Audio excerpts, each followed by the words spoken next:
ગુજરાતમાં અત્યારે હાલ ઘણી બધી જગ્યાએ હળવોથી મધ્યમ વરસાદ આવી રહ્યો છે, પરંતુ હવે જ્યારે બંગાળની ખાડી અને અરબ સાગર સક્રિય થશે ત્યારે ગુજરાતમાં ફરી એક વખત નવો વરસાદનો રાઉન્ડ આવશે। ગુજરાતમાં અત્યારે હાલ શું પરિસ્થિતિ છે, કયા એવા વિસ્તારો છે કે જ્યાં આજના દિવસે વરસાદ પડી શકે છે, તેની સાથે હવામાન નિષ્ણાત પરેશ ગોસ્વામી છે, એમના દ્વારા પણ શું આગાહી કરવામાં આવી છે, એ દરેક વિષયને લઈને વાત કરીએ આજની આ વેધર અપડેટમાં। નમસ્કાર, હું હંસિની અને તમે જોઈ રહ્યા છો નિર્ભય ન્યૂઝ। ગુજરાતમાં એક તરફ છેલ્લા ઘણા સમયથી ક્યાંક ચોમાસું છે તે ધીમું પડતું હોય એવું લાગી રહ્યું હતું।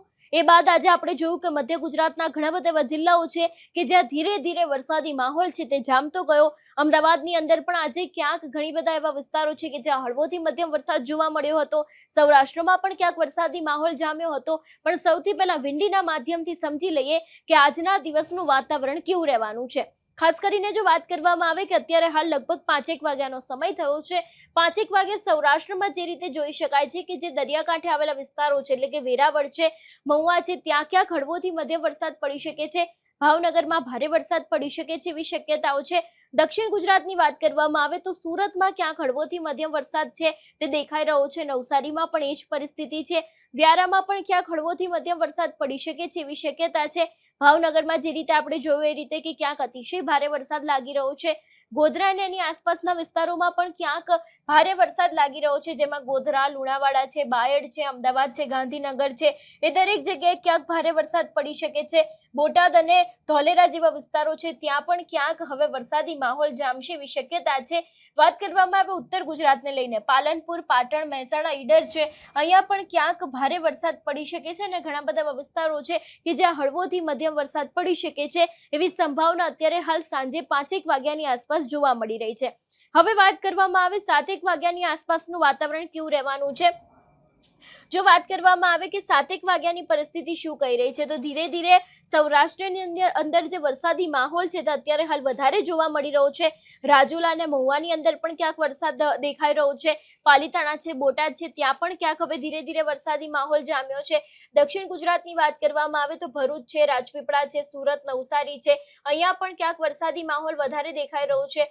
મધ્ય ગુજરાત, કારણ કે આજે વહેલી સવારે અમદાવાદમાં પણ વરસાદ જોવા મળ્યો હતો। આ દરેક જગ્યાએ પણ અમદાવાદ હોય, ગાંધીનગર હોય, નડિયાદ છે, બાયડ, લુણાવાડા છે, ગોધરા છે, અહીંયા પણ ક્યાંક વરસાદ છે તે યથાવત જોવા મળી રહ્યો છે।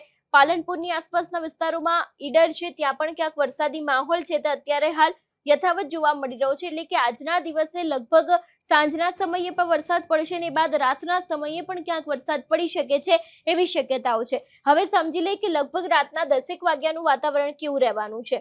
વાત કરવામાં આવે રાત્રે 10 વાગ્યાની પરિસ્થિતિ, અત્યારે હાલ ફરી એક વખત ભાવનગરની અંદર અતિશય ભારે વરસાદ જોવા મળી રહ્યો છે। વડોદરા છે, નડિયાદ છે, ગોધરા, બોડેલીની આસપાસના વિસ્તારોમાં પણ ક્યાંક ભારે વરસાદ લાગી રહ્યો છે। આદિવાસી જે આખો વિસ્તાર આવેલો છે એટલે કે રાજપીપળા છે, ડેડિયાપાડા છે, અહીંયા પણ ક્યાંક અતિશય ભારે વરસાદ છે તે જોવા મળી રહ્યો છે। મધ્ય ગુજરાતની વાત કરવામાં આવે તો મધ્ય ગુજરાતમાં પણ ક્યાંક હળવોથી મધ્યમ વિંડીના માધ્યમથી જોઈ શકાય છે કે હળવોથી મધ્યમ વરસાદ આજના દિવસે પડી શકે છે એવું વિંડીના માધ્યમથી લાગી રહ્યું છે।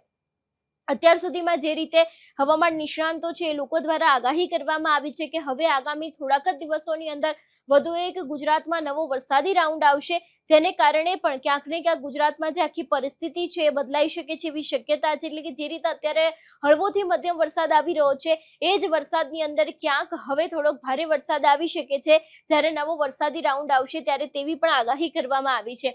હવે સમજી લઈએ કે રાતના સમયનું વાતાવરણ એટલે કે લગભગ 12 વાગ્યાની આસપાસ કયા વિસ્તારો છે કે જ્યાં વરસાદ પડી શકે છે।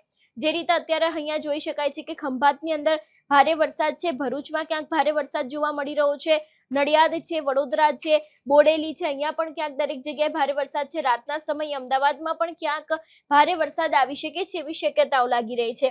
આવતીકાલ સવારની જો વાત કરવામાં આવે એટલે કે વહેલી સવારની પરિસ્થિતિ કેવી રહેવાની છે, લગભગ 8 વાગ્યાની પરિસ્થિતિ જે રીતની અત્યારે હાલ જોવા મળી રહી છે। વાત કરવામાં આવે કે અત્યારે હાલની શું પરિસ્થિતિ છે, સવારના સમયે જે રીતે જોઈ શકાય છે કે એટલો બધો વરસાદ નથી જોવા મળી રહ્યો। ફક્ત ને ફક્ત ગાંધીનગર જેવા વિસ્તારો છે ત્યાં ક્યાંક હળવોથી મધ્યમ વરસાદ આવી શકે છે એવી શક્યતાઓ લાગી રહી છે। બીજા જો દિવસની વાત કરવામાં આવે એટલે કે બપોરના સમયે પણ ક્યાંક ગુજરાતની અંદર હળવોથી મધ્યમ વરસાદ છે તે પડી શકે છે એવી શક્યતાઓ છે। એટલે અત્યારે હાલ જે રીતે આખું વાતાવરણ થયું છે હવામાન વિભાગ દ્વારા પણ ક્યાંક આગાહી કરવામાં આવી છે. હવામાન વિભાગનું પણ એવું કહેવું છે કે હજી પણ ક્યાંક લગભગ 2 થી 3 દિવસ હળવોથી મધ્યમ વરસાદ યથાવત રહી શકે છે એવી શક્યતાઓ છે. અને એ જ શક્યતાઓને પગલે ક્યાંક ગુજરાતમાં અત્યારે હાલ વરસાદ આવી પણ રહ્યો છે. હવે આ વિષયને લઈને વધુમાં આગાહી કરતા હવામાન નિષ્ણાંત પરેશ ગોસ્વામી છે, એમના દ્વારા શું કહેવામાં આવ્યું છે એ પણ સાંભળીએ. સૌ પ્રથમ તો હું આપને એ જણાવી દઉં કે રાજ્યની અંદર લગભગ છેલ્લા ઘણા દિવસથી એટલે કે 4-5 ઓગસ્ટથી આપણે રાજ્યની અંદર વરાપનો માહોલ છે. હમણાં કોઈ વરસાદની સંભાવનાઓ નથી. અત્યારે એક જે અસ્થિરતા છે એ મધ્યપ્રદેશના ગ્વાલિયર ઉપર છે અને એ ગ્વાલિયર ઉપરની જે અસ્થિરતા છે એ અત્યારે રાજસ્થાન તરફ આગળ વધી રહી છે, જેને કારણે આવતીકાલે 11 તારીખ અને પરમ દિવસે 12 તારીખ એમ 2 દિવસ સુધી રાજ્યની અંદર છૂટાછવાયા ઝાપટાઓની શક્યતા છે. અને એ પણ આપણે 2-3 દિવસથી આપણે કહેતા આવીએ છીએ એમ કે દક્ષિણ ગુજરાતમાં છૂટાછવાયા, મધ્ય ગુજરાતમાં અને ઉત્તર ગુજરાતમાં પણ એ છૂટાછવાયા ઝાપટા હશે. અમુક જગ્યાએ હળવા તો કોઈ જગ્યાએ ભારે ઝાપટા હશે.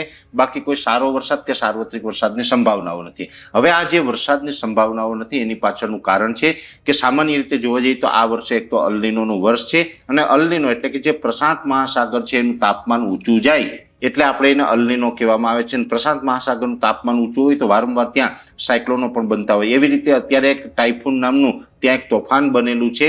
હવે એ ટાઇફૂન છે એ અત્યારે આમ તો ચાઇના તરફ આગળ વધી રહ્યું છે, પણ એ ટાઇફૂન છે એ આપણે અરબ સાગર અને જે બંગાળની ખાડીના જે પવનો હોય એ પૂર્વ તરફ ખેંચી રહ્યું છે. ભેજ પણ સંપૂર્ણ ખેંચી રહ્યું છે, જેથી કરીને અરબ સાગર કે બંગાળની ખાડીમાં કોઈ મજબૂત સિસ્ટમ અત્યારે નથી બની રહી. જોકે ટાઇફૂન છે લગભગ આવનારા 2 થી 4 દિવસની અંદર ચાઇના ઉપરથી આગળ જશે, વિખાઈ જશે. ત્યાર પછીથી આપણે ફરીથી અરબ સાગર અને બંગાળની ખાડી સક્રિય થાય ને ત્યાર પછીથી સિસ્ટમો બને તેવી શક્યતાઓ વધતી હોય છે. એટલે અત્યારે જે ટાઇફૂન છે એની કારણે આપણે આ સમસ્યા થઈ રહી છે. જુલાઈ મહિનામાં પણ આ જ રીતે થયું હતું. જુલાઈ મહિનામાં જે વચ્ચે એક ગેપ આવ્યો હતો એ પણ પ્રશાંત મહાસાગરના ટાઇફૂનને કારણે આપણે જોવા મળ્યો હતો.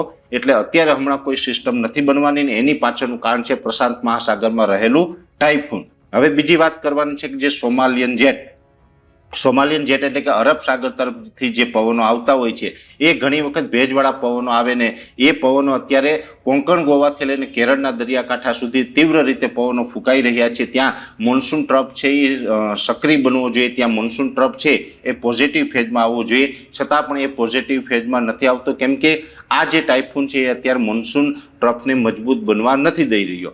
પણ આવનારા સમયમાં સોમાલિયન જેટ છે એટલે કે જે આ સોમાલિયાના જે દરિયાના જે આપણે પવનો આવી રહ્યા છે એને કારણે પણ ક્યાંક ને ક્યાંક અરબ સાગર હવે સક્રિય થશે, પણ એના માટે લગભગ 4 થી 6 દિવસનો સમય લાગશે.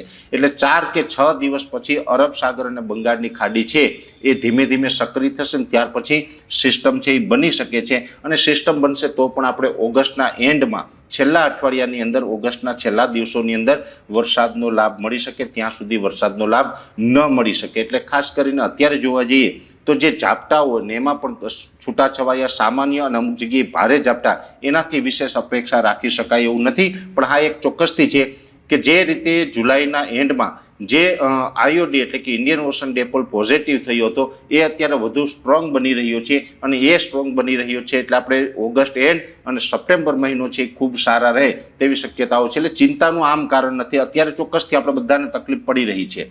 અત્યારે એક દિવસ કાઢવો ખૂબ અઘરો છે, છતાં પણ આપણા માટે આવનારો સમય સારો રહેશે. એટલે કે આપણે શિયાળુ પાક કે ઉનાળુ પાકનું પાણી કમસે કમ ગુજરાતની અંદર કરાવી દેશે. સપ્ટેમ્બર મહિનો છે ખૂબ સારો રહે તેવી અત્યારે શક્યતા દેખાઈ રહી છે. ને એ શક્યતાની પાછળ પણ મહત્વનું કોઈ કારણ હોય તો એ કારણ રહેશે આઈઓડી, ઇન્ડિયન ઓશન ડિપોલ.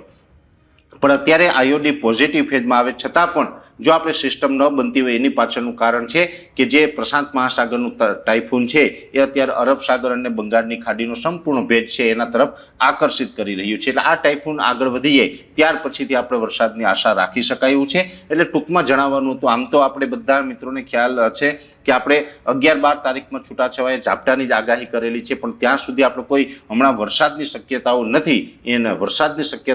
એની પાછળનું કારણ છે પ્રશાંત મહાસાગરનું ટાઇફૂન. એટલે ટાઇફૂન અને વરસાદ વિશેની ટૂંકી માહિતી આપવાની હતી.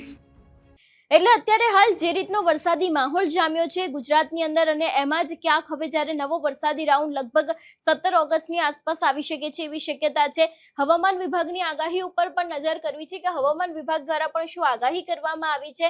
ખાસ કરીને જો વાત કરવામાં આવે કે આજના દિવસની પરિસ્થિતિ શું કહી રહી છે, તો ધીરે ધીરે ક્યાંક અત્યારે હાલ ઘણા બધા એવા વિસ્તારો છે કે જ્યાં ક્યાંક વરસાદી માહોલ છે. અરવલ્લી છે, ખેડા છે, મહીસાગર, પંચમહાલ, દાહોદ, છોટાઉદેપુર, નર્મદા, તાપી છે, ડાંગ છે, ત્યાં ક્યાંક વરસાદ પડી શકે છે.